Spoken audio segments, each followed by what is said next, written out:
예, 안녕하세요. 동작 FM 낭만과 전설의 동작구 진행자 맹명숙입니다. 예, 안녕하세요. 낭만과 전설의 동작구 이 역사 이야기꾼 김학규입니다. 예, 오늘도 더블 MC로 프로그램을 진행하고 있습니다. 평화와 통일의 시대로 흘러가는 한강 팟캐스트와 유튜브로 만나다에서는 지금까지 정창현 평화경제연구소 소장님과 홍성률 성신여대 사학과 교수님을 모시고 이야기를 나눴었고요. 오늘도 저희 둘만 이렇게 출연하는 게 아니라 초대 손님이 계시죠? 예, 앞에 계신데요. 예, 지난 7월 27일 이제 정전협정 66주년이고 내년이면 이제 한국전쟁 발발 70주년이네요. 네, 그렇죠. 예, 한반도의 평화와 통일에 대한 우리가 희망을 담아서 역사의 현장에서 평화와 통일을 생각하다 이런 제목으로 이제 두 차례 프로그램을 진행할 예정인데요. 오늘 주제가 이제 6.25 한국전쟁 이야기고, 그렇죠. 또 다음에는 이제 대방동에 있던 502 군사정보단이나 실미도 사건 같은 걸 매개로 해서 이 대방동에서 생각하는 남과 북의 그 첩보전과 공작 이런 이야기를 좀 해보려고 하는데요. 이 제목도 살벌하네요. 예, 우리 박태균 이 서울대 국제대학원 교수님을 모시고 이야기를 좀 나눠보려고 합니다. 예, 선생님 안녕하세요. 네, 안녕하세요. 예, 선생님 안녕하세요. 이렇게 뵙게 돼서 정말 반갑습니다. 그 박태균 선생님은 그 서울대 국제대학원 국제학과 교수로 재직 중이시네요. 예, 이 한국 현대사를 전공하신 역사학자. 님이시죠? 네. 예. 뭐 논란이 있어요. 원래 역사학은 항상 논란을 수반을 해서 제가 사전에 저서를 선생님께서 쓰신 저서를 좀 찾아봤어요. 그랬더니 그 한국 현대사 두 번째를 이를 앞서 출연하셨던 그 정창현 그리고 홍성률 선생님하고 함께 내셨더라고요. 예. 그리고 최근에는 이 논쟁으로 읽는 한국 현대사를 김호기 교수님하고 함께 쓰시기도 했고, 그리고 박태균의 이슈 한국사, 그리고 우방과 제국 한미 관계의 두 신화, 반미주의로 본 한국 현대사와 같은 이 한국 현대사와 관련해서 내신 책이 정말 좀 많더라고요. 정말 많네요. 네. 거기에다가 이 베트남 전쟁, 한국 전쟁과 같은 이런 한국 현대사에 그 커다란 영향을 미친 전쟁 관련 저서도 쓰셨고. 그러니까 사실 제가 아까도 말씀하셨지만 너무나 많이 썼다라고 하시는데 이게 일부만 소개해드린 거잖아요. 예, 그러니까 제가 대부분 약간 좀 전방위적으로 글을 쓰는데요. 그때마다 그때 좀 사회적 이슈가 있을 때마다 주제를 가리지 않고 쓰고 있습니다. 그래서 지금도 요즘 쓰고 있는 게 1979년의 의미에 대해서 지금 글을 하나 제출을 최근에 했고요. 그러니까 이제 79년이 올해 40년 됐습니다. 그러네요. 그 해가 갖는 의미가 뭔지 우리 현대사에서 그리고 이제 중립국화 문제를 가지고 또 글을 하나 쓰고 있는데요. 그건 이제 지금 주한미군 분담금 문제라든가 그다음에 이제 한미 동맹의 문제, 지금 이제 한미일 관계, 한중 관계 이런 문제들을 평화 체제 속에서 어떻게 풀어야 되는가 그런 고민하고 좀 관련이 있는 얘기들입니다. 근데 재밌는 건 어쨌든 한국의 중립화를 공식적인 정책으로 처음으로 제기한 건 미국이라는 겁니다. 언제요? 그게 이제 한국 전쟁 발발하기 직전, 발발한 직후에 한 번 있었고요. 그리고 전쟁이 끝나기 전에. 그게 1950년 10월에 이제 한 번 있었고요. 1953년 7월, 8월 이제 정전협정 맺어지는 즈음에 그때는 아예 미국의 공식 정책 문서 속에 한국의 중립화 얘기가 들어가 있습니다. 그래서 아이젠하워 대통령이 아주 강력하게 추진을 하죠. 한국을 중립화해야 된다. 전쟁 끝나고 나면 색다른 이야기네요. 네, 뭐 그래서 이제 이게 뭐 우리가 원해서만 되는 문제는 아니거든요. 그렇죠. 근데 이제 주변에 있는 강대국들이 어떤 정책을 가지고 있고 이 흐름들을 봐야 되는 문제라서 그걸 가지고 지금 글을 하나 쓰고 있습니다. 이야, 그러니까 어쩐 우리에게 지금 닥친 문제를 어떻게 풀어나갈 것인가 이런 것 속에서 이 학문을 고민하시는 상당히 우리에게 상당히 소중한 그런 역할을 하고 계시네요. 예, 오늘 어쨌든 우리가 이제 6.25 한국전쟁 이야기 이 주제로 이제 이야기하려고 하는 건데 아까 말씀하신 내용 중에서 그 저서 중에서 이 한국전쟁 이야기가 지금 책으로 나와 있잖아요.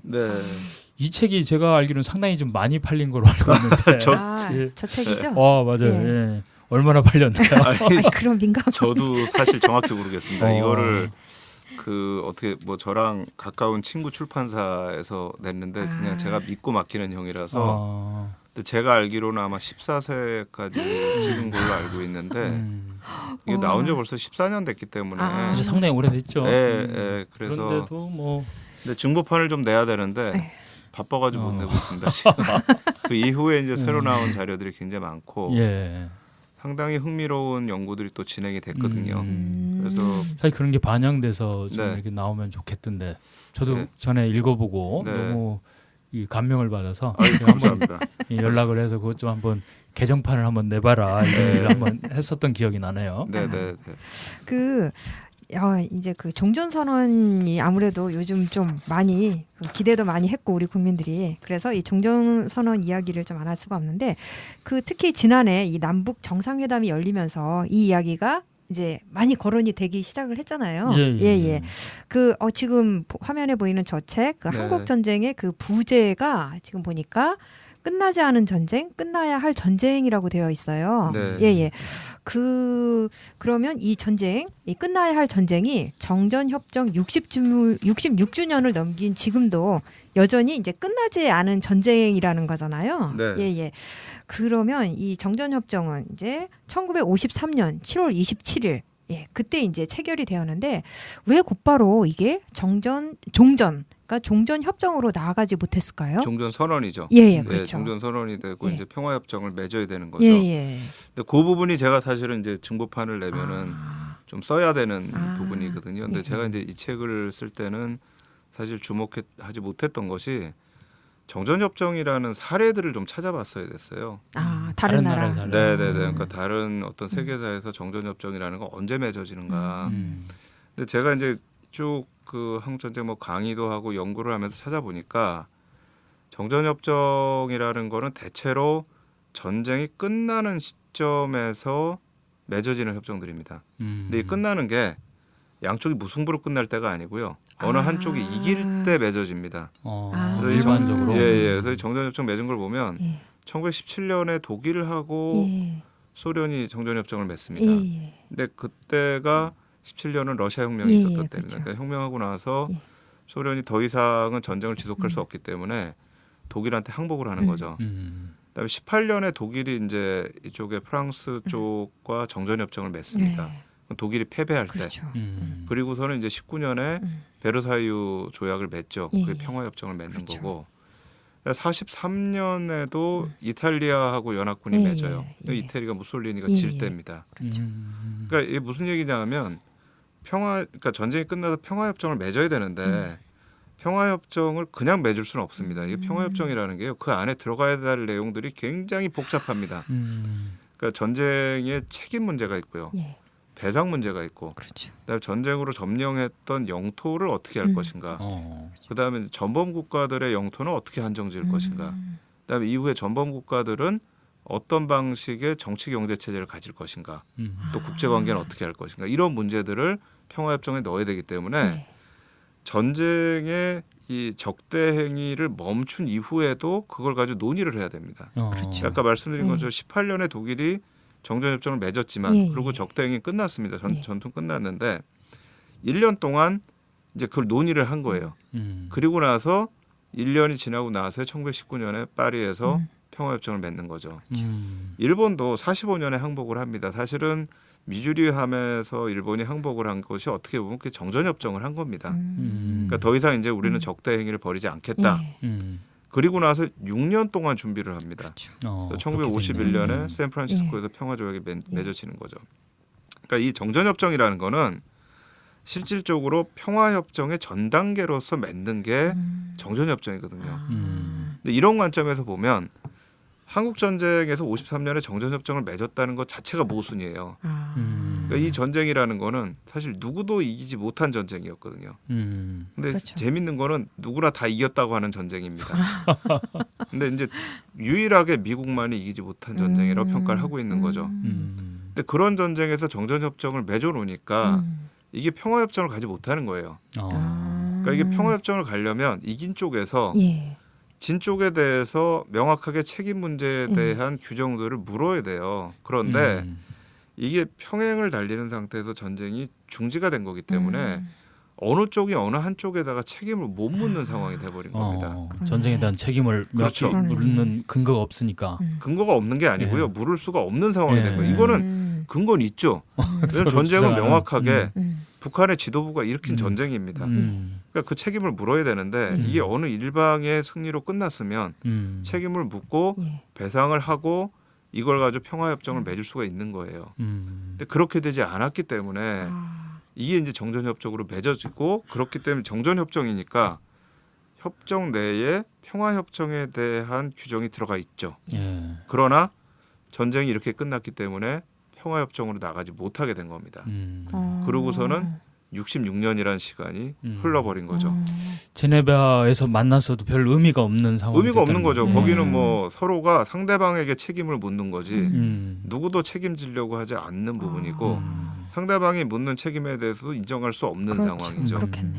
그러니까 이제 이런 부분들이 사실은 한국에서의 정전협정 자체가 갖는 모순이라고 할 수가 있어요. 쉽지 않은 게 좀 이해가 가네요. 재밌는 이야기네요. 네. TV를 보다 보니까 우리 박태인 교수님이 나와요. 네. 아침에 갑자기 그래서 무슨 일인가 하고 봤더니 네, 예. 다큐멘터리. 네. 예, 이번에 한국 전쟁 그 시기 6월 25일, 26일 날 본래 네.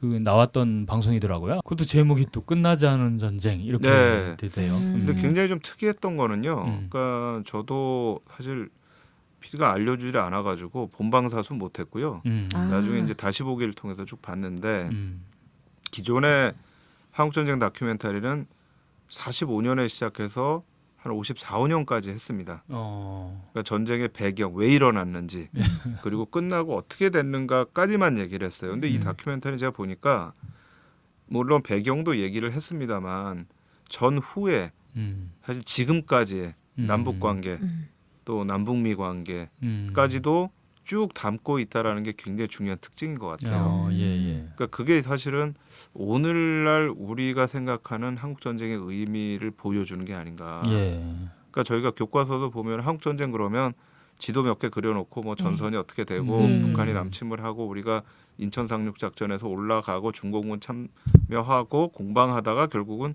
종전됐다로 딱 끝나잖아요. 옛날에 벌어졌던 일처럼 그렇죠. 다가게 되죠. 근데 사실은 그 문제는 그 다큐멘터리를 보면 지금까지도 계속되는 문제다.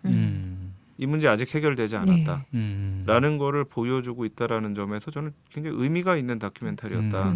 물론 제가 나와서도 의미가 있었지만 그러니까 한국 분은 두 분 인터뷰했던 것 같아요. 김현철 지금 통일부 장관하고. 네, 그래서 역시 이제 지금의 상황은 전쟁을 그냥 지나간 역사로만 보는 것이 아니고 현재의 문제를 해결하기 위해서 그 시기의 역사를 다시 한번 돌아본다. 이런 의미들이 많이 부각되고 있구나 하는 생각을 하면서 굉장히 나름 의미 있는 다큐멘터리라는 생각을 했습니다. 아마 청취자들도 많이 봤을 것 같은데 한번 정말 볼만하더라고요. 근데 제목은 저는 조금 기분이 안 좋았습니다. 네버 엔딩 와라는 거가 아니죠. 이제 곧 끝날 와가 돼야죠. almost ending 와 이렇게 돼야 빨리 종전 선언을 하는 거죠. 결코 끝나지 않는 그러니까 같은 느낌.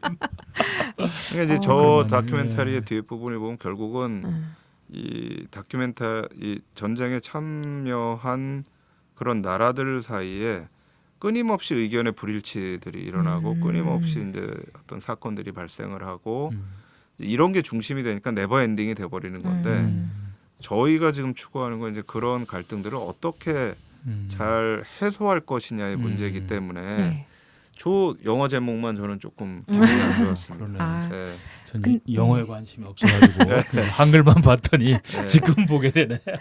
근데 사진을 딱 보니까 정말 6.25 한국 전쟁이 그 국제적인 전쟁이었구나 하는 게 느껴져요. 이 김일성하고 이승만 주변에 그 7월에 이제 미 하원에서 이 한국전 종식 촉구 결의 조항에 포함된 그런 국방 수권 법안이 가결되었다 이렇게 말씀을 드렸어요. 네. 근데 이 하원의 미 하원의 이 결의가 어떤 의미가 있는지 사실 우리 국민들은 거의 아마 많이 모르실 거예요. 한번 네. 설명 좀 해주세요. 저는 뭐 두 가지 의미가 있다라고 생각을 합니다. 하나는 이제 미국의 입장에서도 좀 한반도에서의 이런 갈등 문제를 좀 해결해야 된다.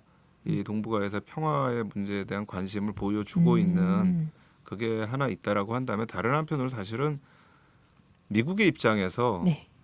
한국에 대해서 그동안 너무 많은 돈을 써왔다라는 생각들이 있어요. 그러니까 이게 지금 이제 트럼프 대통령이 한국한테 방위 분담금 얘기를 하는 것처럼 사실 미국의 입장에서 볼 때는 한국이 제일 중요한 지역이 아닙니다. 제일 중요한 지역은 사실 일본이 있고 최근에는 지금 다른 지역들이 계속해서 좀 중요한 지역들이 나타나고 있잖아요. 근데 그렇게 상황이 변화하는 가운데서도 미국은 끊임없이 주한미군이라는 걸 유지를 해왔던 거예요. 그러니까 여기다 지금 돈을 계속 투여를 한 거죠. 근데 어떻게 하면은 이런 투여하는 돈들을 좀 줄일 수 있을까 또는 끝낼 수 있을까라는 부분이죠. 그러니까 제가 사실 아까 중립화 문제를 말씀을 드렸지만 미국에서 중립화 얘기가 나오고 방위분담금 나오고 하는 얘기가 뭐냐면 결국은 한국이란 지역에서 더 이상 두 번째 한국 전쟁이 일어나면 안 된다라는 게 어떻게 보면 미국이 굉장히 중요한 전략이에요. 근데 왜 그러냐면 전쟁이 일어나면 미국이 또 여기 전력을 투입을 해야 되거든요. 근데 여기다가 돈을 쓰고 싶지 않다라는 게 어떻게 보면 미국의 굉장히 중요한 전략이기 때문에 어떤 방식으로든 그렇게 되려면 한반도에서의 긴장 상황을 완화시켜야 된다. 이런 관점에서도 저는 볼 수 있다는 생각이 들어요. 그 6.25 한국 전쟁은 이제 우리 민족의 이제 최대 비극이다. 이제 우리는 이렇게 많이 이야기를 하고 있잖아요. 그 1945년 8월 15일 정말 꿈에도 그리던 이 해방이 되었는데 이 일본군의 무장 해제를 명분으로 해서 이 38선 남쪽에는 미군이 들어왔고 이 38선 북쪽에는 소련군이 들어왔잖아요. 예. 그런데 처음에 이 38선이 그냥 딱 그어놓은 38선이 이렇게 영원한 분단선이 그렇게 오래가는 분단선이 될 줄은 꿈에도 몰랐을 거예요. 아마 그때 이렇게 남과 북이 분단으로 이렇게 고착화된 그런 결정적인 원인이 무엇인지 좀 설명해 주세요. 저는 38선을 분단선이라고 생각하지 않습니다. 왜냐하면 이거를 이제 편의상 그은 거죠. 그렇죠. 왜냐하면 미군이 일본군의 항복을 다 받을 수가 없으니까요. 너무 사실은 일본 점령했던 지역들이 크기 때문에 그렇죠. 이제 일반 명령 1호라는 거를 이제 일본이 항복한 직후에 내게 되죠. 그래서 이제 몇 개 지역은 진짜 중요한 데는 미군이 직접 다 들어갑니다. 그게 이제 일본하고 필리핀 같은 경우는 직접 다 들어가고 세 군데를 분할을 시킵니다. 그래서 한반도를 분할을 시키고 중국을 분할시킵니다. 그래서 중국에서 만주하고 본토를 분할을 시키죠. 그래서 만주 지역은 소련군한테 항복을 해라. 그러니까 저희가 이제 마지막 황제 영화 보면은 푸이가 비행기 타고 도망가려고 할 때 소련군이 낙하산 타고 내려와가지고 푸이를 잡는 장면이 나옵니다. 소련군이 들어온 거죠. 그 다음에 또 하나가 이제 인도차이나입니다. 그래서 베트남을 분할을 시키는데 한국은 38선이고요. 이제 중국은 만주 지역, 그러니까 지금은 이제 동북 삼성이라고 하는 지역과 그 외의 지역들로 분할이 되는 거고 베트남은 16도선으로 분할이 됩니다. 근데 나중에 지금 우리 분단선이 38선이 아니고 군사분계선이에요. 군사분계선. 그리고 중국은 지금 만주를 중국 혁명 이후에 소련으로부터 통제권을 다 돌려받습니다. 그러니까 거기 지금 아예 분할이 안 돼 있는 거고요. 1954년에 베트남을 분할할 때 분할선이 17도선입니다. 16도선이 아니에요. 그러니까 이게 사실은 베트남하고 중국 사이에 좀 안 좋은 감정의 시작이긴 한데 제가 말씀드리려고 하는 것은 편의상 그은 선 자체가 분단선이 아니라는 겁니다.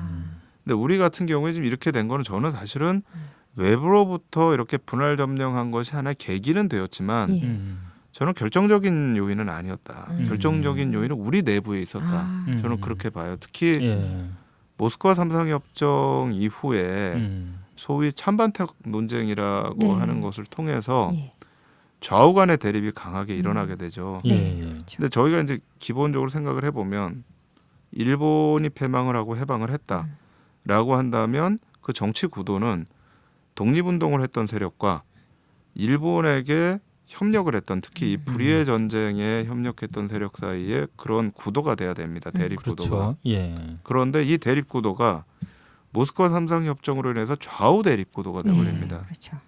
근데 그렇게 되면서 민족이냐 아니냐라는 문제가 좌우에 의해서 완전히 덮어져 버리게 되는 거예요. 그리고 이 좌우의 대립 구도라는 게 결국은 분단으로까지 쭉 이어지게 되는 거죠. 그러니까 예컨대 저희 말고도 분할되었던 지역이 오스트리아입니다. 예. 근데 오스트리아 같은 경우가 사실은 그렇게 해서 결국은 신탁 통치까지 받은 나라인데 1955년에 통일 독립 국가가 됩니다. 그 안에는 좌우 대립이라는 게 없었거든요. 그러면서 중도 좌파에 의해서 통일 독립 국가로 1955년에 가장 냉전이 심했을 때 되면서 그 당시에 이제 오스트리아가 의회에서 중립국 선언을 합니다. 그리고 그 중립국 선언을 한 날이 이제 오스트리아의 건국일로 지금 기념이 되고 있습니다. 근데 우리 같은 경우에는 이제 이런 주장을 합니다. 47년부터 냉전이 격화되기 때문에 아무리 내부에서 동일한 목소리를 냈어도 결국은 분단이 됐을 것이다. 이게 잘못 생각하는 게 뭐냐면요. 사실은 모스크바 삼상 협정도 그렇고 나중에 이 나오는 미국과 소련의 정책을 보면 미국과 소련은 어떻게 하면 한반도로부터 빨리 나갈 것이냐가 고민이에요. 소련은 제일 중요한 게 2차 세계대전 때 망가진 서부전선 쪽을 복구해야 돼요. 그렇죠. 이쪽에 동쪽은 별로 관심이 없어요. 그러니까 48년 9월에 북한 정부가 수립되자마자 12월에 나가버립니다. 주한미군은 47년부터 철수얘기가 나오기 시작합니다. 그 당시에 미국이 점령하고 있었던 지역이 16개국이에요. 47년에 미국의 합동참모본부가 16개 지역에 대한 가치를 평가를 했는데 한반도가 13위예요. 그럼 16개 지역에 13위면은 이거는 뭐 중요성이 엄청 떨어지는 지역이에요. 그러니까 빨리 나오자. 그럼 왜 신탁 통치를 하려고 했느냐? 신탁 통치라는 게요. 미국이 45년 이전에 필리핀에 했던 게 신탁 통치입니다. 근데 왜 하냐면 자기들이 직접 통치할 자신이 없으면 현지 사람들을 내세워서 신탁 통치를 하는 거예요. 그러니까 자기들이 투여하는 노력을 최소화시키기 위한 방안이 사실은 신탁 통치입니다. 그렇죠. 그럼 왜 4개국 신탁 통치를 얘기했느냐? 45년에 나온 미국의 정책 문서를 보면 명확하게 나오는 게 19세기 말에 한반도에 대해서 어느 한 강대국이 영향력을 강하게 미치려고 할 때 동북아 전체가 불안했다. 미국은 그걸 막고 싶었던 거예요. 그리고 사실 한반도는 완충지대의 역할로 생각을 하고 있었거든요. 특정국으로 쏠리는 것을 막는 게 중요하다. 그렇죠. 그걸 막기 위해서 한 건데 그리고 이제 자기들은 나가야 되는데 우리 정치인들이 문제죠. 그러니까 그런 의도들을 파악을 못했던 거예요. 그러네. 미국과 소련이 도대체 무슨 생각을 하고 있었는지. 그러니까 사실 그때는 찬탁이냐 반탁이냐 가지고 싸울 때가 아니고요. 미국과 소련의 의도를 읽고 그래, 협조하겠다. 그러니까 그러면 니네 빨리 나가라. 우리가 우리끼리 좀 논의해서 살겠다. 이렇게 가야 되는 시점에 찬반탁이 붙어버린 거죠. 그러니까 결국 제가 나중에 보면요.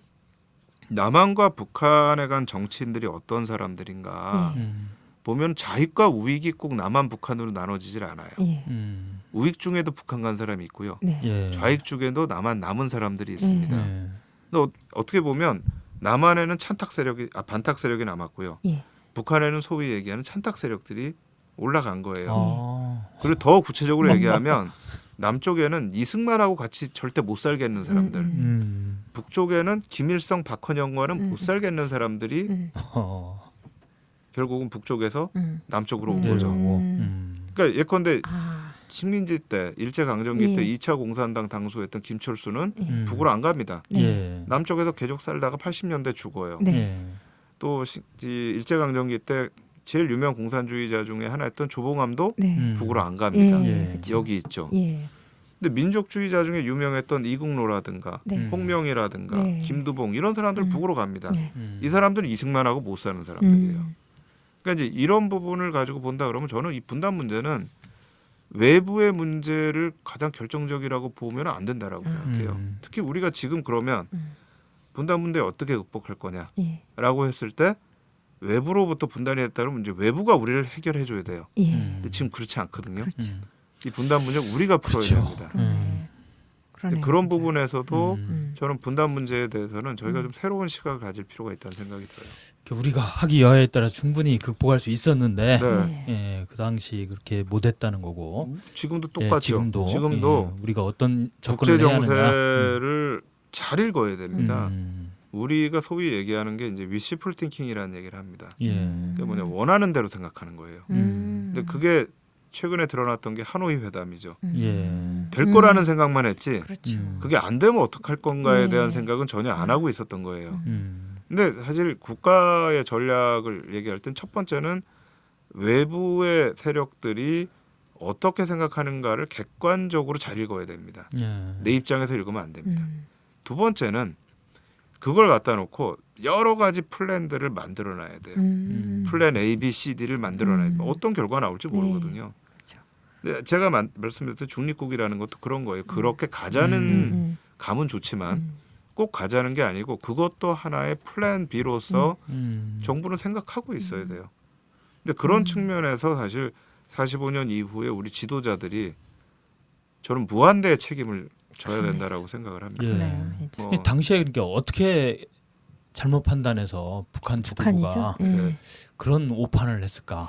그래서 제가 이제 강의를 할 때 그거를 이렇게 할 때가 있습니다. 이 세 바보의 대화 해가지고 그게 이제 1950년 봄에 전쟁 발발하기 한 3개월 전쯤에 모스크바에서 예. 스탈린과 김일성과 박헌영이 만나요. 그렇죠. 이 세 사람이 바보 대화를 합니다. 근데 제일 중요한 첫 번째 주제가 미국이 개입할 것이냐 안 개입할 것이냐 예. 이거예요. 거기서 엉뚱한 오판을 하고. 예, 근데 이제 이 세 사람이 내린 결론은 미국은 절대 개입하지 않는다. 예. 절대 맞는 게 없어요 그 안에. 그다음에 이제 마지막에 박헌영이 그런 얘기를 합니다. 전선만 열어놓으면 남쪽에 있는 네. 20만 게릴라들이 들고 일어나서 그냥 자체적으로 쉽게 폭망할 거다. 해결할 거다. 바보들의 대화죠. 이미 49년에 방공법 국가보안법 만들어지고 예. 이 49년 50년 겨울에 토벌 작전들이 진행이 되면서 남쪽에 있는 남노당 조직은 거의 무너집니다. 예. 그렇죠. 일어날 게릴라들이 없어요. 음. 저희가 태백산맥만 보더라도 그 태백산맥 소설을 보더라도 여순 사건 이후에 올라간 게릴라들이 49년 50년 되면 거의 규모가 줄어들거든요. 예.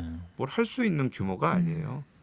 그러니까 이거는 완전히 당시에 이 세 사람의 공산주의 지도자들이 이제 흥분을 한 거예요. 소련이 핵을 개발했어요. 예. 49년에 중국이 공산화가 됐어요. 예. 그리고 주한미군이 철수를 했어요. 예. 이 조건이 딱 들어오니까 야 이게 기회구나 예. 이런 생각을 한 건데 이 사람들이 생각을 못한 게 뭐냐면 역사에는 역설이라는 게 있습니다. 미국이 소련의 핵 개발하고 중국의 공산화 때문에 정책을 49년 말 50년 초에 완전히 바꿔요. 어떻게 바꾸나요? 그러니까 처음에 냉전이 시작된 다음에 미국의 정책은 미국이 중요한 지역 4개만 막겠다는 거였어요. 그 4개만 막으면 다른 지역은 자동적으로 막아질 수 있다. 왜냐하면 현실적으로 미국이 다른 지역 전체를 지킬 수 있는 능력이 안 돼요. 예. 혼자서. 근데 다른 나라랑 같이 하려고 해도 서유럽이나 일본이 2차 세계대전을 통해서 폭망했잖아요. 그러니까 다른 나라 안 되는 미국 혼자 안 되는 거예요. 그러니까 이제 핵심 4개만 지킨다. 근데 이 핵심 4개는 세계 대전을 일으킬 수 있는 능력을 갖고 있는 나라들이에요. 영국, 그다음 중부 유럽, 소련, 그다음 일본입니다. 예. 이 핵심적인 지역들만 컨트롤을 하면 될 것이다. 근데 그게 가능했던 이유 중에 하나는 뭐냐면요. 49년까지는 미국이 핵무기를 독점하고 있었어요. 예. 그러니까 아무리 소련이 핵을 개발을 하더라도 아니 무기를 더 증강을 하더라도 미국이 핵이 있기 때문에 전쟁을 못 일으켜요. 예. 그러니까 이게 가능했는데 49년에 핵실험을 성공을 한 거예요. 그 다음에 세계에서 제일 큰 시장이 공산화가 돼버린 거예요. 미국 전략을 바꿉니다. 세계 어느 한 곳에서도 미국은 후퇴하지 않는다. 그게 이제 가장 그 유명한 NSC 문서 중에 하나가 이제 그때 나오는 거죠. 그러니까 국가안보회의 문서가 50년 초에 제출이 됩니다. 이제 그러면서 사실 이게 저는 아이러니라고 생각하는데 49년에도 김일성이 소련을 가요. 스탈린 만나요. 그렇죠. 예, 1년 전에 한 번 더 가죠. 전쟁하고 싶다. 예. 스탈린이 안 된다. 음. 주한미군이 있다. 예. 그리고 니네 아직 준비가 안 됐다. 예. 그래서 반대를 해요. 50년에는 스탈린이 아예 불러요. 아. 그래서 갑니다. 사실은 아. 이쪽에서 요구하는 것도 스탈린 있지만 쪽이 먼저 부르는 것도 또 있어요. 적극적으로 부르는 네. 게 있다는 거죠. 가가지고 하니까 그래 이제 우리가 분위기가 무르익었다. 해보자 이러는 거예요. 근데 미국의 정책은 49년에 만약에 김일성이 전쟁을 일으켰으면 미군이 개입 안 했을 가능성이 있습니다. 거꾸로. 네, 그때까지의 정책은 사실은 적극적인 방어 정책이 아니었어요. 근데 50년에 가서는 방어뿐만 아니라 롤백까지 생각을 하는 거예요. 밀고 올라갈 생각까지 하게 되는 거죠. 그게 이제 인천 상륙 작전 이후에 38선 이북으로 넘어가는 겁니다. 예. 그러니까 이게 저는 역사라는 게 모든 분들이 사실 필연에 의해서 많이 설명을 하는데 저는 그 안에 우연적인 요소들이 굉장히 많은 것 같아요. 왜냐하면 인간이 만드는 게 역사거든요. 예. 이게 구조가 만드는 게 아니고 저는 그래서 역사가 재밌는 것 같아요. 네. 예. 예. 그렇게 북한이 오판을 해서 오판의 한 당사자였던 북한이 이제 기습 남침으로 어쨌든 6.25 한국 전쟁이 1950년 6월 25일에 발발했고 그리고 서울이 딱 3일 만에 이제 함락이 되었잖아요. 그 전쟁 초기에 가장 충격적인 사건이 이제 사건 중에 하나가 바로 그 50년 6월 28일 새벽 2시에 2시 30분경 그때 있었던 한강 인도교 폭파 사건으로 저희는 강조를 하고 있어요. 예. 지금 보이는 사진이 지금 지금 현재 인도교인데 예전엔 저 인도교가 하나였나요? 그렇죠. 그렇죠. 예. 네. 밀린 거니까. 그렇죠. 저 인도교 폭파 사건으로 인해서 저기 서울 북쪽에서 요 아래 남쪽으로 이렇게 피난 가던 서울 시민 중에 한 500에서 800명 정도가 이제 숨진 것으로 지금 알려져 있잖아요. 그렇죠. 예. 그런 끔찍한 일이. 저 사진이네요. 지금 저게 딱 폭파해서 연기가 되는 장면. 그렇죠. 예. 와. 저거 맞나요? 맞나? 그 시간이 어떻게 되죠? 저게 보면 인도교예요. 인도교더라고. 시간을 좀 봐야 될 것 같은데요. 어떤 데에서는 좀 저녁 시간이라고 얘기하기도 하고. 예. 당시 새벽 2시 30. 예, 그러니까 2시 반. 저렇게 박지는 않았을 것 그러게요. 같아요. 그럴 수도 있네. 그 다음에 또 뭐 한 어두웠어야 될 것 같은데요. 그 철교도 폭파하고 뭐 저것도 철교는 이제 나중에 비행기로도 이제 뭐 뭐 공격하고 그러니까 왜냐하면 제대로 폭파가 안 돼가지고. 그렇죠, 맞아요. 철교하고 같이 나오는 장면도 아마 이따 나오긴 할 텐데 그거는 좀 장면이 다르더라고. 그러네요. 진짜 새벽 2시 반이면 진짜 저렇게 밝을 수가 없어서 저 사진이 아닐 수도 있겠네요. 저거는 정말 우리 낭만과 전설의 동작구에서 한번 재조사를 해보는 걸로 하시죠. 예. 아무튼 그래서 이 최근에 이 평화군인회하고 그리고 이제 한국전쟁 전후 민간인 피학살자 전국 유족회 이름이 좀 기네요. 여기서 이제 매년 6월 28일에 지금 노들섬 남단에서 추모제를 이거는 지금 저거는 2014년도에 있었던 추모제 사진이네요. 예. 이 한강 인도교 폭파 사건이 지금도 이제 논란이 되고 있다고 들었거든요. 그러니까 이 사건이 과연 그때 당시에 작전상 불가피한 조치였나? 예, 이런 이야기들이 아니면 과도한 조치였나? 이거 그렇죠. 가지고 논란이 좀 있죠. 아니 뭐 작전상 저는 뭐 할 수 있는 작전이라고 생각해요. 왜냐하면 뭐 밀고 내려오는 걸 막아야 되니까 할 수는 있는데 그 위에 사람을 없게 하고 해야죠. 그렇죠. 어쨌든 뭘 막든지 아니 못 가게 하든지 아니면 방송이라도 좀 해가지고 더 이상 다리 위에 있지 마라라고 하든지 그러니까 막거나 근데 그렇지 않은 상태에서 했기 때문에 저거를 불가피했다라고 얘기하기엔 사실 너무 많은 사람이 희생됐다라고 봐야 되겠죠. 그렇죠. 시점도 좀 너무 빨랐다 이런 지적도 많이 있고. 그러니까 사실은 그때가 뭐 북한군이 본격적으로 내려오려고 한 때가 아니거든요. 다음 그때 9시 정도에 삼각지에 도착했다. 일반적으로 인민군이. 근데 2시 반에 터뜨렸으니까 상당히 너무 빨리 터뜨렸다. 그렇죠. 이런 지적도 많이 있고. 그러니까 기본적으로 뭐 북한군이 서울에 3일을 뭐 그때도 북한군이 사실 오판을 한 거죠.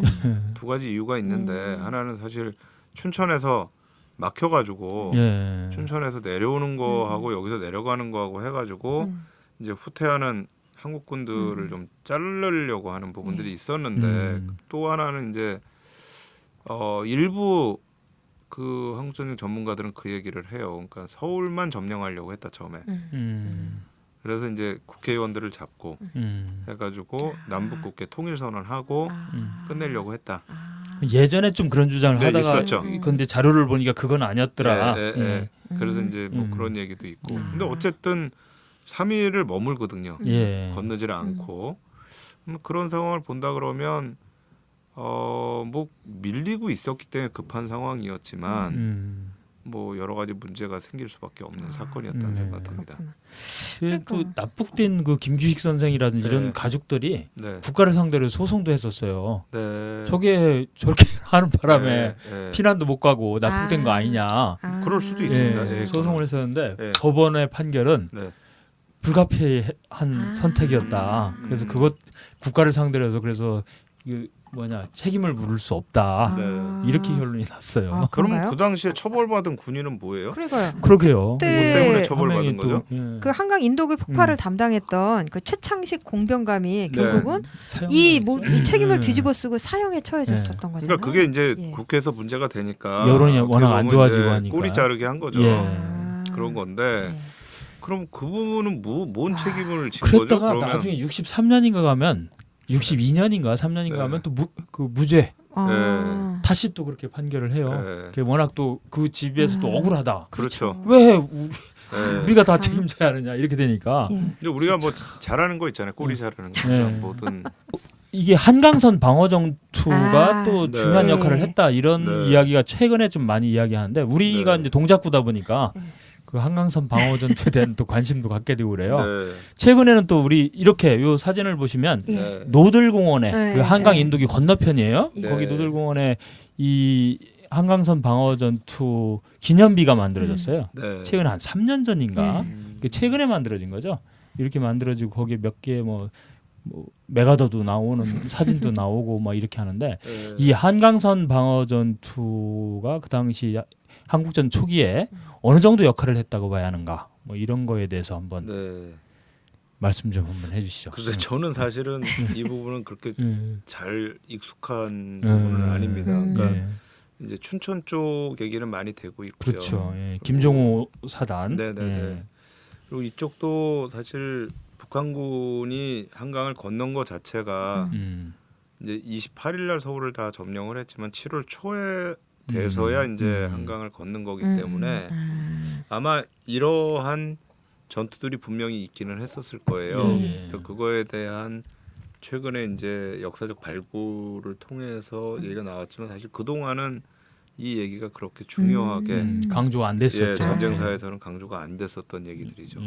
이제 효사정자락에 있어요. 흑석동 거기에 이제 학도용명 현충비가 이렇게 세워져 있는데요. 이게 영화 포화 속으로 이걸로 또 유명하죠. 그 이야기인데 이 포항 전투에서 1950년 8월 그러니까 한국 전쟁 초기죠. 이때 뭐 이 학도용병들이 71명이 이제 참전을 하게 되는데 거의 아마 군사 훈련도 거의 못 받은 상태에서 이렇게 참전을 했을 건데 이때 48명이 전사를 하는 거죠. 그래서 이제 이 학도용병 현충비를 보면요. 이렇게 어린 학생들이 이제 뭐랄까 이 죽음으로 이렇게 내달린 이런 부분을 어떻게 보면 칭송하는 이런 성격인데 지금의 시각에서 보면 참 안타깝더라고요. 안타깝죠. 어떻게 보면 전쟁이라는 게 얼마나 이렇게 어린 학생들을 이렇게 뭐랄까 이렇게 비참하게 죽음으로 몰아가는가. 그리고 어린이들이나 뭐 특히 여성들이 얼마나 순환당하게 되는가 이런 걸 오히려 보여주는 측면이 있어서 지금은 다른 시각에서 저 현충비를 봐야 하지 않을까 이런 고민이 있어요. 당시에 이렇게 보니까 한국전쟁 당시에 만 17세 이하의 소년 소녀병 이게 남한에만 한 29,603명이 있었다. 세상에. 그중에 소녀병은 467명이 있었다. 소녀병. 그리고 그중에 전사자는 좀 2,573명이다. 이게 지금 국방부 군사편찬연구소 여기서 간행한 소년병 연구 이 책에 좀 나오는 내용이더라고요. 그러니까 반대로 보면 또 북에도 비슷한 규모의 이 소년소녀병이 있었을 수 있고 또 죽은 사람들도 비슷하게 그렇게 죽지 않았을까 뭐 이런 생각이 좀 들어요. 이게 영화 저는 포스터죠? 사실 저 영화는 별로 좋아하지 않는 영화인데요. 그렇죠. 그러니까 뭐 캐릭터하고 이제 전체적인 내용 자체가 약간 저는 너무 기획된 것 같다는 느낌을 좀 받는 그런 영화라서 조금 뭐 제가 그렇게 아주 좋아하는 영화는 아닙니다만 예. 그럼에도 불구하고 어쨌든 실제로 학도병들이 있었던 건 사실입니다. 예. 있었고 제가 이제 놀라운 거는 어떻게 군사편찬연구소에서 이렇게 정확하게 몇 명인지를 밝혀냈는가 이거는 지금까지 확인된 거겠죠. 네, 이거보다 네, 실제로 네. 더 늘어날 수 있겠죠. 네, 그 제가 본 거는 사실 인천에 또 있습니다. 자유공원에 가면 학도병 그 비석이 있어요. 거기에도요. 네, 그래서 그걸 보는데 사실 뭐 그 당시에 진짜 나라를 지키기 위해서 저렇게 싸웠다라는 건 전 대단한 거라고 생각을 하고 그분들의 희생에 대해서는 저희가 높이 평가를 해야 된다라고 이제 한편으로는 생각을 하고요. 이제 그 전제 위에서 사실 이 젊은 학생들이라는 거는 국가의 재산입니다. 이 사람들이 미래를 이끌어갈 사람들이죠. 근데 그런 사람들이 자의였던 타의였던 동원이 돼서 저렇게 희생이 된다라는 거는 저희가 앞으로 절대 전쟁이 있어서는 안 된다. 근데 저렇게 학도병으로 나가서 죽은 사람들도 있지만 북한이 남침을 한 직후에 이제 거의 남쪽을 대부분 점령을 했잖아요. 그때 이제 인민군에다 또 젊은 학생들을 동원을 그렇죠. 시킨 게 있어요.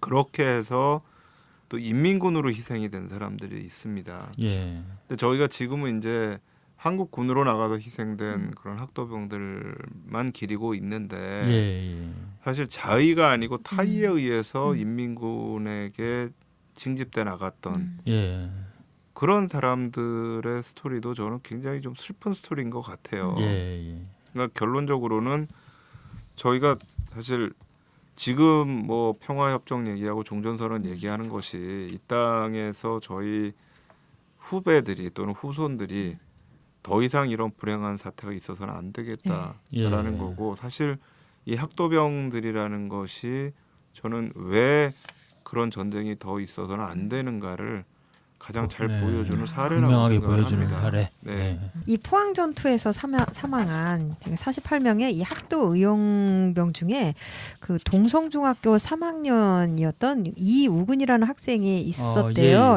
근데 이 이우근 학생이 어머니에게 편지를 쓰다가 전사하는 바람에 미처 붙이지 못한 그런 편지가 있다고 합니다. 그래서 이 편지는 이제 시신을 수습하는 와중에 호주머니에 이제 있는 게 발견이 되었다고 하는데요. 그러니까 그 말씀하신 대로 이 전쟁이 얼마나 무서운 건지 또 전쟁은 절대 일어나서는 안 되겠구나 하는 그런 생각이 절로 나게 하는 게 바로 이 편지글이더라고요. 그래서 오늘 이 시간에 이 편지글은 좀 한번 읽어볼 가치가 있는 것 같아서요. 우리 김학규 역사이야기꾼님께서 한번 좀 읽어봐 주셨으면 좋겠습니다. 저도 이 편지는 이전부터 좀 여러 번 읽었는데 눈물이 많이 나요. 아이고. 그래서 이제 전국을 읽으라고 하면 이게 참 부담스럽긴 한데요. 그래도 읽어주시죠. 그래도 한번 읽어보겠습니다. 그리고 저 학도의용병 현충비에도 이 편지가 좀 거기에 이렇게 좀 전시되면서 사람들이 이 전쟁이라는 게 얼마나 이 심각한 문제인지를 좀 한번 깨닫고 이 평화 이런 걸 좀 생각하게 하는 이런 계기가 되었으면 좋겠다 이런 생각이 들고요. 한번 읽어보겠습니다. 어머니, 나는 사람을 죽였습니다.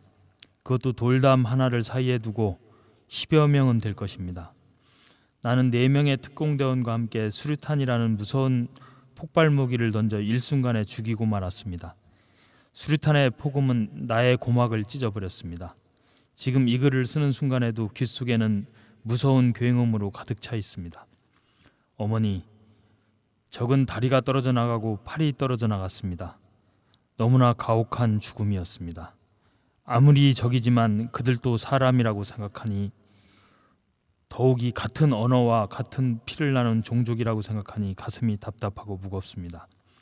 어머니, 전쟁은 왜 해야 하나요? 이 복잡하고 괴로운 심정을 어머니께 알려드려야 내 마음이 가라앉을 것 같습니다. 저는 무서운 생각이 듭니다. 지금 내 옆에서는 수많은 학우들이 죽음을 기다리는 듯이 적이 덤벼들 것을 기다리며 뜨거운 햇빛 아래 엎드려 있습니다. 적은 침묵을 지키고 있습니다. 언제 다시 덤벼들지 모릅니다. 적병은 너무나 많습니다. 우리는 겨우 71명입니다. 이제 어떻게 될 것인가를 생각하면 무섭습니다. 어머니, 어서 전쟁이 끝나고 어머니 품에 안기고 싶습니다. 어제 저는 내복을 손수 빨아 입었습니다. 물레나는 청결한 내복을 입으면서 저는 두 가지 생각을 했습니다. 어머님이 빨아주시던 백옥 같은 내복과 내가 빨아 입은 내복을 말입니다. 그런데 저는 청결한 내복을 갈아입으며 왜 수의를 생각해냈는지 모릅니다. 죽은 사람에게 갈아입히는 수의 말입니다. 어머니, 어쩌면 제가 오늘 죽을지도 모릅니다. 저 많은 적들이 그냥 물러갈 것 같지는 않으니까 말입니다. 어머니, 죽음이 무서운 게 아니라 어머님도 형제들도 못 만난다고 생각하니 무서워지는 것입니다. 하지만 저는 살아가겠습니다. 꼭 살아서 가겠습니다. 어머니, 이제 겨우 마음이 안정이 되는군요. 어머니, 저는 꼭 살아서 다시 어머님 곁으로 가겠습니다. 상추쌈을 먹고 싶습니다. 찬 옹달샘에서 이가 시리도록 차가운 냉수를 한없이 들이키고 싶습니다. 아, 놈들이 다가오고 있습니다. 다시 또 쓰겠습니다. 어머니 안녕, 안녕. 아, 안녕은 아닙니다. 다시 쓸 테니까요. 그럼. 아이고 참. 아유, 결국 못 쓰고 이 전사를 한 거잖아요. 이렇게 썼는데 예. 붙이질 나서. 못한 거죠. 예. 네, 붙이지 못한 예. 거죠. 아 진짜 이 69년이 지난 지금 이렇게 읽어봐도 너무 안타깝습니다. 그 6.25 한국전쟁 당시 이제 한강을 건너서 피난을 갔던 이런 사람들을 흔히 이제 도강파라고 하고 네. 그리고 미처 피난을 가지 못하고 이 서울에 남아 있었던 그런 사람들을 잔류파라고 불렀다면서요. 네, 예, 예. 네. 근데 이들 도강파가 이제 인천 상륙 작전이 성공하고 나서 이제 서울이 수복되고 서울에 돌아와서 이 잔류파들을 막 공격을 했었다고 들었어요. 네. 이걸 보면 이 전쟁이 얼마나 이 사람들을 비이성적으로 만드는지 이렇게 볼 수 있는 사건들이 이제 이때 많이 일어났다고 하는데 이 전쟁이 3년이나 지속됐고 또 서로 밀고 밀리는 과정이 이렇게 반복되다 보니까 갈등이 심화되고 또 서로 보복하는 일이 이제 많이 일어나기도 했을 텐데요. 이 도강파가 잔류파들, 그러니까 서울에 남아 있었던 시민들을 공격을 했었던 이거를 진짜 어떻게 봐야 될까요, 정말? 그 전쟁이라는 건 야. 사람들의 이성을 좀 잃게 만드는 부분들이 있는 것 같아요. 예, 그렇죠. 그래서 전쟁 당시에 일어났던 민간인 학살 피해들을 보면 사실은 이 전쟁과 관계없이 그 이전에 갖고 있었던 앙금들을 풀어내는 과정들이 좀 일어났던 지역들이 있는 것 같아요. 그래서 뭐 특히 이제 집단 성씨 있는 마을에서 일어났던 사건들이 있고 예, 근데 마을별로. 이게 이제 점령하는 부대들이 달라지면서 이제 이 학살이 일어나고 그거에 대한 보복이 일어나고 하는 이제 이게 좀 그런 사실은 있어서는 안 될 일들이 많이 일어났었고 그게 이제 한양대학교 그 사학과의 박찬승 선생이 쓴 책에 보면은 이제 마을로 간 한국 전쟁이라고 그렇죠. 해서 각 마을에서 어떤 일이 일어났는지 서울에서도 역시 마찬가지입니다. 서울에서도 도망가지 못했던 사람들이 이제 어떻게 된 건지 사실 이 한강 인도교를 끊었기 때문에 못 간 사람들도 있었고요. 예, 또 예. 다른 한편으로는 그러니까 제가 영화를 보면 이제 예전에 그 태극기 휘날리며 휘날리며 영화 있었잖아요. 거기 예. 보면은 전쟁이 딱 발발하자마자 그 장동건 씨네 가족이 피난 가는 게 나와요. 네. 근데 처음에 전쟁 발발했을 때는 피난민들이 그렇게 많이 안 갔습니다. 예. 왜냐하면 일단 정부가 우리는 서울을 사수한다고 발표를 했거든요. 예. 그러니까 피난을 갈 생각을 못했던 예. 거고요. 근데 그 당시 사람들 사실 이 전쟁이 무슨 의미인가에 대한 것도 잘 모르는 사람들이 너무 많았었던 거죠. 근데 그런 상황에서 어쨌든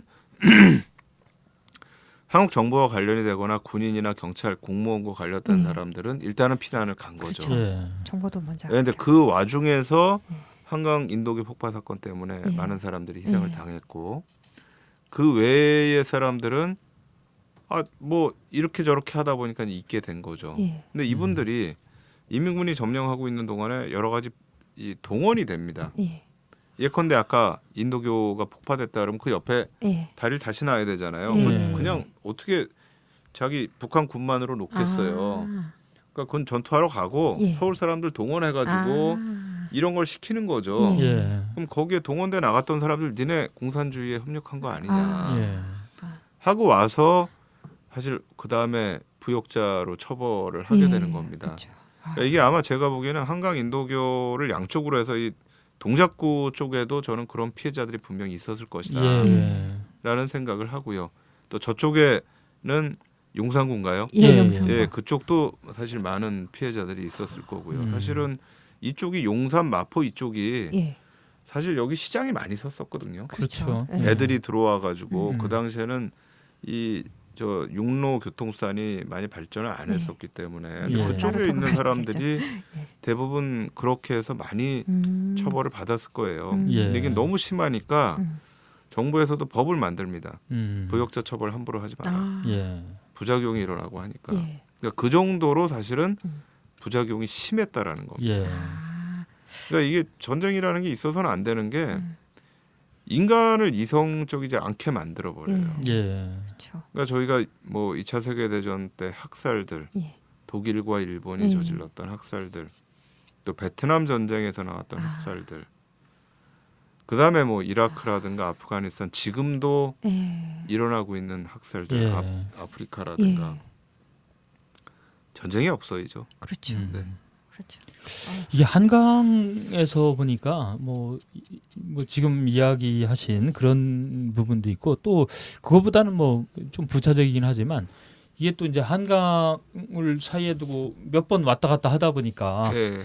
사실 나중에 이제 서울을 또 나중에 수복했어도 쉽게 그 한강을 건너지 못하게 증서를 받아야 이제 도강증을 받아야 건너갈 네. 수 있게 이렇게 네. 관리를 하다 보니까 또 가고 싶은데 못 가는 사람들이 있을 거 아닙니까? 네. 그래서 뭐 편법으로라도 가보려고 하고 이러다가 여러 가지 부작용이 또 생기더라고요. 네. 이 경찰들이 뭐 여성들을 이제 강간하면서 아이고. 그 일종의 대가로 그런 식으로 막 일이 벌어지기도 하는 거죠. 네. 뭐 그런 사례도 있고 또 이제 배를 몰래 확보를 해서 밤에 한밤중에 이제 뭐 실제 수용 능력보다 더 많은 사람들이 타고 네. 가다 보니까 한밤중에 가다 보니까 또 사고가 나는 네.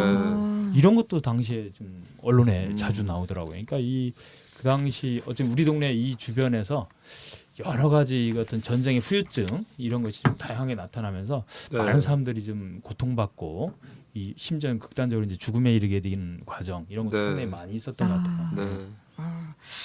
아이고 참 이렇게 이 6.25 한국 전쟁 중에 이 사람들을 어떻게 보면 집어삼켰다고 해야 되나?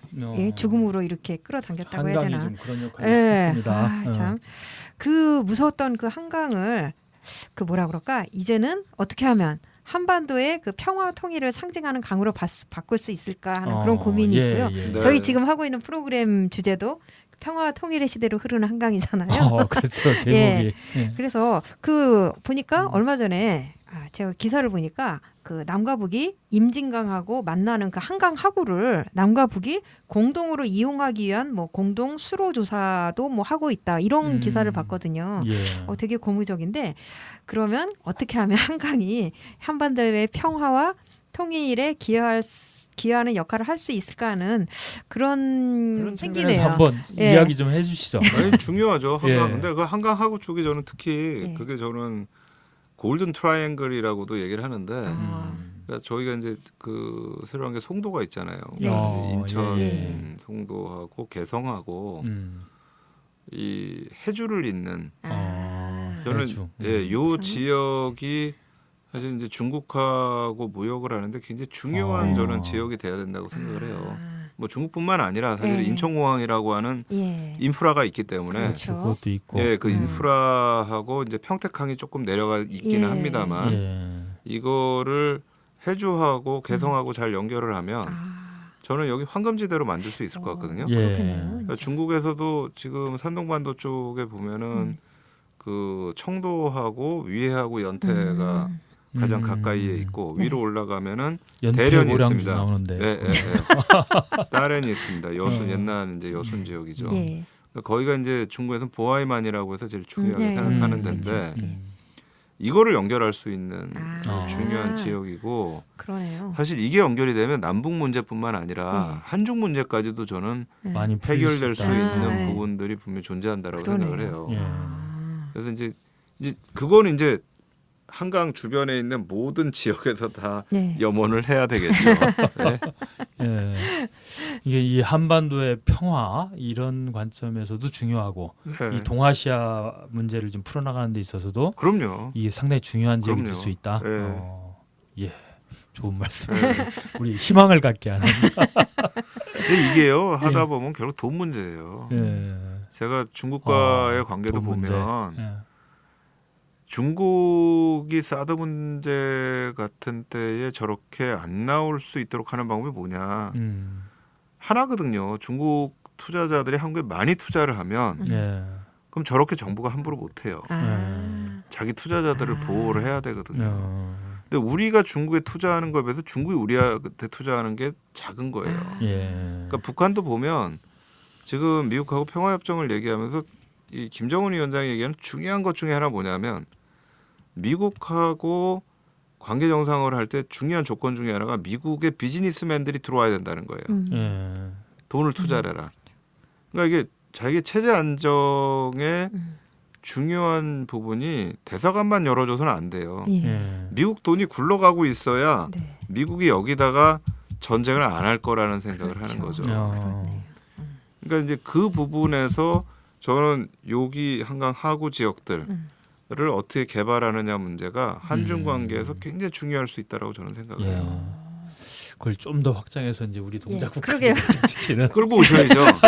그거 좀 네, 어떻게 네. 저희도 그러니까 그런 전략을 우리가 옛날처럼 우리가 이제 짜는 거예요. 서울에서 무역을 할 때 여기서 배를 출발시키는 거죠. 예. 예, 그렇죠. 마포와 뭐 용산과 동작구에서 우린 노량진과 그러네요. 동작진이 있었으니까. 뭐 이럴 수도 있어요. 중국 관광객들이 네.